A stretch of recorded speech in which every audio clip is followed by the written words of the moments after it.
In today's short video, I'm going to show you how to fix Telegram problem in less than 1 minute. So all what you have to do, guys, to fix this problem, it's actually so easy. First thing, open the settings on your phone, and second thing, open the apps manager. Go to the apps manager, go to Telegram. Now here, this is the app information page. All what you have to do here is very simple.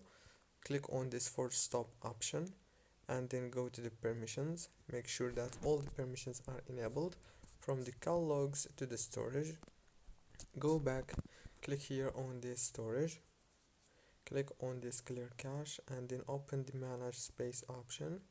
It will take you directly to Telegram. All what you have to do now here is very simple and important. Click on clear local database, click here on this clear like this, and it will clear all the database. That's it. Don't forget to like and subscribe. Thank you for watching.